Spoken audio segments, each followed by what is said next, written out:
Hi everyone, we're Gabbi, Karim, and Jules. and you're listening to the Making of an Incredible MD podcast by Halad to Health. last season we took you behind the scenes of some of our mock MMI stations. So we've talked about the GAMSAT and we've talked about the interviews. So now on to the next step. This season we're talking all things getting ready for med school.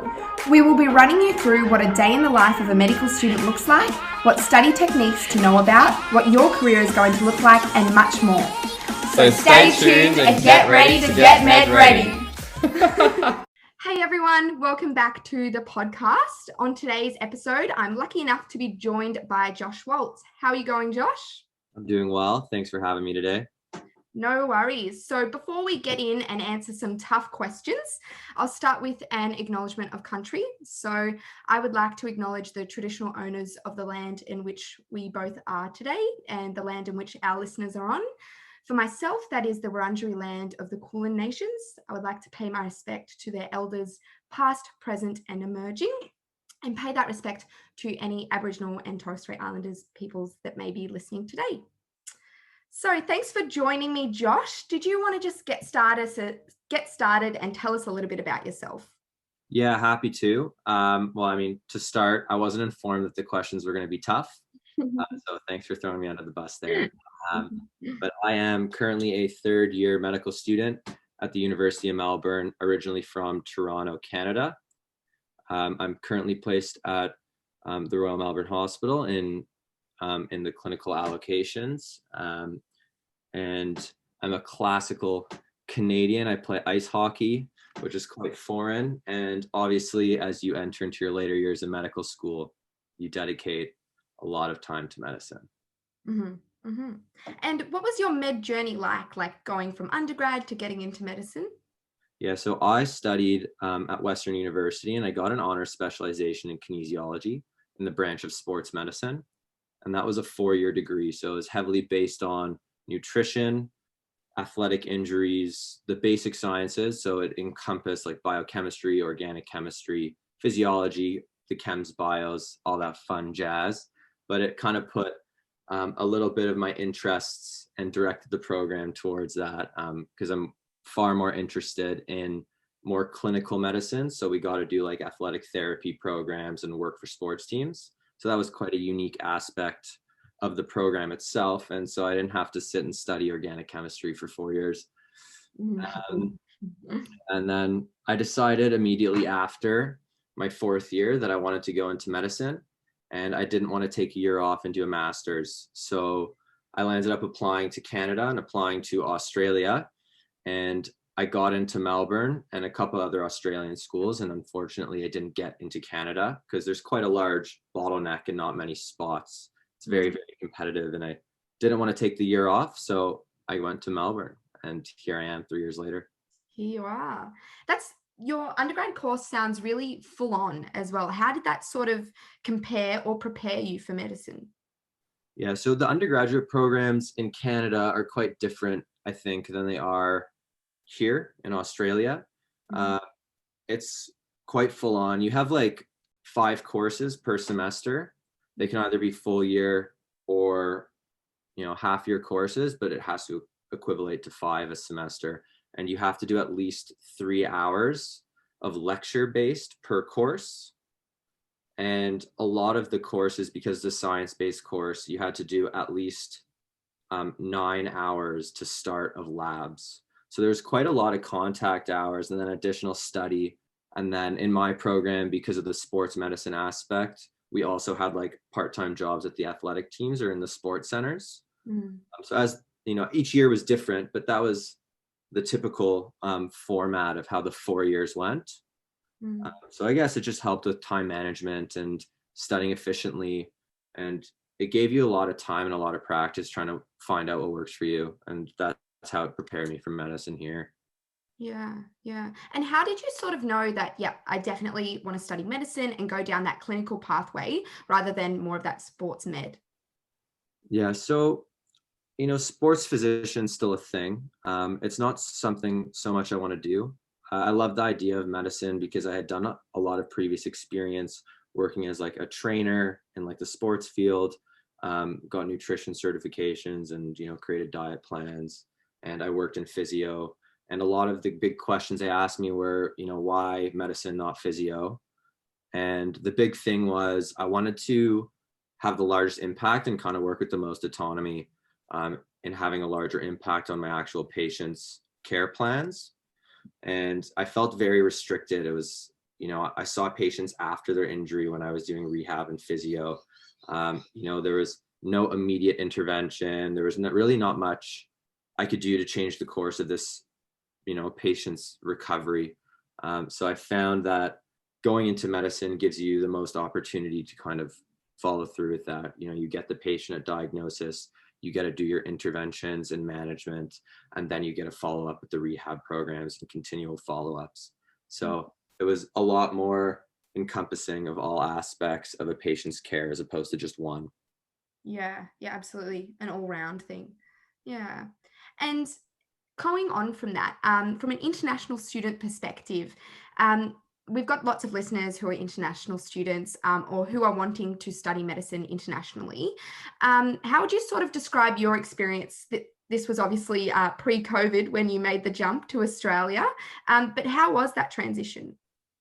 The transition was really easy for me personally. I know it's quite challenging for a lot of people, but there's a really strong international student community here. And especially coming from Canada, they have a recruiting agency that brings all Canadians together and helps with the application process and kind of gives you all the resources you need and teaches you about public transport and, where to live, ideally to be around campus. So that made it a lot easier. And then because the recruiting agency organized meet and greets and, welcome drinks and welcome breakfasts for all the Canadian students, we went with a community. We weren't alone.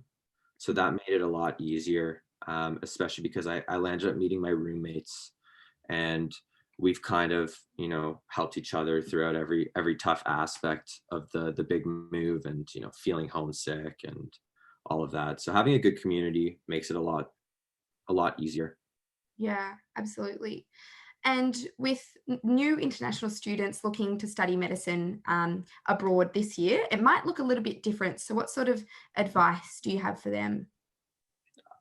You know what? I don't see any reason why you'd want to postpone, applying to medicine and starting. It's quite a long journey. You have 4 years of medicine, then you got your internship, then you got to be a resident, then you got to apply to become a registrar, then eventually become an accredited registrar. And it's a whole jazz towards eventually fully qualifying. So, why postpone it? So my girlfriend is coming in the new MD now, and they've adapted for all the international students to complete the year online, which is very helpful for first years. And that mimics exactly how my first year was. I know they're creating the new MD now where there's a lot more clinical hours in first year, but it's very, very attainable and to complete first year abroad and just come in whenever restrictions ease. Yeah. It is very much a content heavy year. So doing it behind a screen is what I think most people are going to be doing, whether they're abroad or not, just based on the way of the world at the moment. So yeah, hopefully there's a good little community created online as well where students can support each other through that online learning. And any students that have sort of worries about that, we have lots of episodes on season 3 about how to get through Zoom University, so to speak. But students who are sort of facing the challenges that you faced when you went back home, that sort of time difference, as well as sort of being isolated from your peers, what advice would you give them about that? Yeah, it's tough. It takes discipline. At the end of the day, if you put in the required hours and you put in the work and you review your stuff, you still have the time to still see your friends and see your family. So, even though you're going to be home and everything's online and it definitely is hard to motivate, I would just, make sure you have a good workplace, especially if you're going to be online, and make sure you still take care of your health and you'll be okay. The school provides you with ample resources and study resources and peer tutors to help you get through it. So even if you're abroad, there will be adjustments that are made to help you succeed. They're not setting you up to fail. Yeah, exactly. And talking about peer tutors, you were actually my peer tutor in MD1, which I'm very grateful for. You and the rest of the peer tutors really carried me through some aspects when we went through that change in the pandemic. I was very panicked, but you sort of helped highlight what was important and sort of made studying seem simple as well, which at the beginning of medicine, it looks like a huge hike and a huge hill that you can never get over. So that's something I thought that you could enlighten our listeners with as well. Just some general study tips. I know it's big, but any tips at all? Yeah, study tips are very individualized, as I was chatting to you earlier. There are a million different resources and a million different ways you study. So what I'd recommend is make sure you're doing active studying. Any technique you're going to use, whether it's making very short summary notes or condensing things into charts or drawing diagrams or even using Anki, they're all active recall, and creating your own questions and practicing with friends. Those are really the essentials. You're not going to retain anything if you passively read, the lecture slides and a bunch of papers. It's very, very, very tough to learn and retain information. And medicine's all about pattern recognition. So clumping things together into a certain pattern will kind of dictate a certain condition, right? And that's kind of what we try to, in our peer tutoring sessions, really drill into your minds. It's like, here's this presentation. There's a constellation of symptoms that will eventually make up a condition from that presentation, and you need to kind of like uncover it. And it's all about that pattern recognition and summarizing and getting that in your mind, as opposed to passively reading, because it's a lot harder when you're chatting to a patient if you don't actively know the information. You can't recall it, and you start to slip up. Mm-hmm. Yeah, exactly. All about connecting the dots, which is sometimes hard to do with isolated lectures and things. It's hard to form that big picture, but once you get that down, it is much easier to remember. And I think that was something I really liked about our tutoring sessions, because we sort of had one disease and then the anatomy, physiology, pharmacology, everything attached to that, which I think is a way that most people can understand and learn. Yeah, you need to group it and clump together, especially because there's so many lectures in first year. There's so much information that's thrown at you, and it's not all thrown at you in such an organized fashion. Like you have I remember when we were in first year, we had our general cardiology block, but then we had like a random, physiology lecture, then a random biochem lecture, and they're not all connected. So when you actually like actively connect all the pieces together, it also helps with studying and getting your round one of studying through. But then when you actually go back and review it, it makes it a lot easier to recall, because it all makes sense. It all flows. If you're just going to look at, the lectures that it was given in order, it's not going to really make any sense or make any connections. So that's how we like clumped all of our, presentation slides in for you guys. Yeah, absolutely. It just makes the most sense. And in terms of studying for like OSCEs and more clinical skills, we did it online this year. Obviously, it was a few changes were made. We didn't do as many physical examinations, but what sort of tips and advice can you give for people studying that aspect of things? Practice. Like that, you can summarize that in one word. But what we spoke a lot about in our tutoring sessions was, they've given you this format, and there's a lot of different, OSCE formats that you follow, and some people will do Socrates, and, UniMelb has their own list of questions that they deem as a very appropriate way to, to run an OSCE with a patient and take a reasonable history. And it's making sure you have your format, stick to your format, learn the format, and then, it really is all brought together in a methodical way.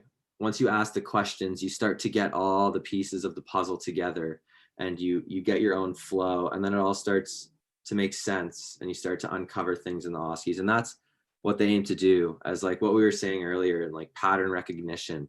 You get this constellation of things in the OSCE, and then eventually, once you review it enough, it clicks. And you kind of check in and you know what's going on in the chat. Another big thing, which I should have mentioned earlier, it relates to OSCE, it relates to lecture study, it relates to labs. They, high yield concepts are high yield concepts for a reason. They come and like they come and come and come again. And they're the most high yield things you'll see in your experience as a medical student and in your experience as a doctor. And there's a reason why they keep coming. And that's where the questions are based. So to succeed, study smart. You don't need to, and then study efficiently. You don't need to study all the little details. They're not going to come up. Nobody can memorize all those little medical facts. There's too many, and medicine is so complex. So stick to the high yield stuff, the high yield patterns, and the high yield information, and you'll know what's high yield because it keeps coming up.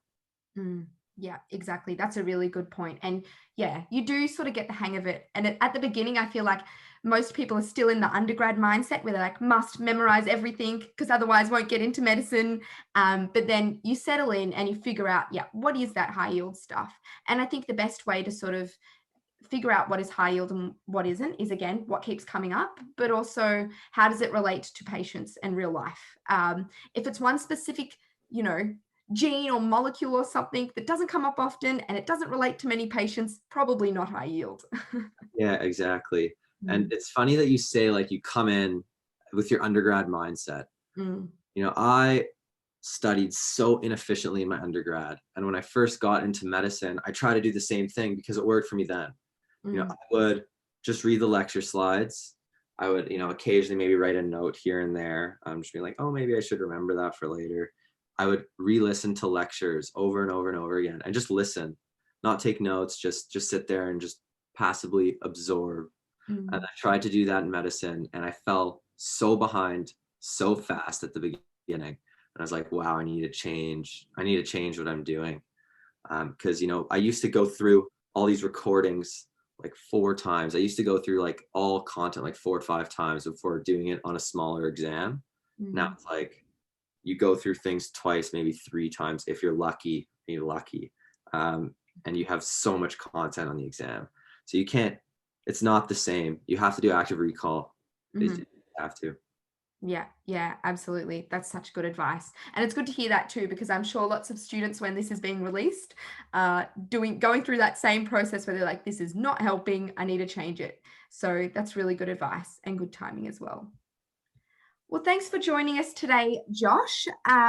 Before we finish up, I like to sort of give students some sort of way of getting in touch with you if they want to reach out and ask any more specific questions. So where can they find you?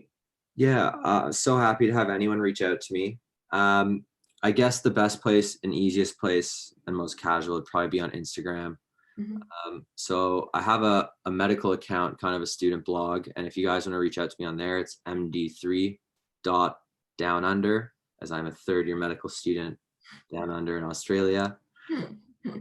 Brilliant name, I thought. So good. Yeah. So like that's the easiest place because I'll always be active on there and I'll see your messages immediately. And it'll probably be a lot easier and a lot quicker than email. And we can figure out stuff from there if you want to have a phone chat or a FaceTime call or anything like that. If you have any questions, more than happy to help. Perfect. Thank you for that. And we'll put that all in our show notes as well, so it's easy access for all this. I was in all your international shoes at some point. So I get it. It's daunting. It's an amazing move and it's an amazing place. So I'd highly recommend, and an amazing school and institution. Absolutely. Thank you so much for that, Josh. I'm sure everyone has found it very useful and it was great talking to you. Thank you for listening to the Making of an Incredible MD podcast by Allied to Health. Please like, share and subscribe to help spread the word about our podcast. And we'd love to hear your feedback. So send us an email or message on Facebook. All of our links are in the show notes. Thanks. We'll see you next time.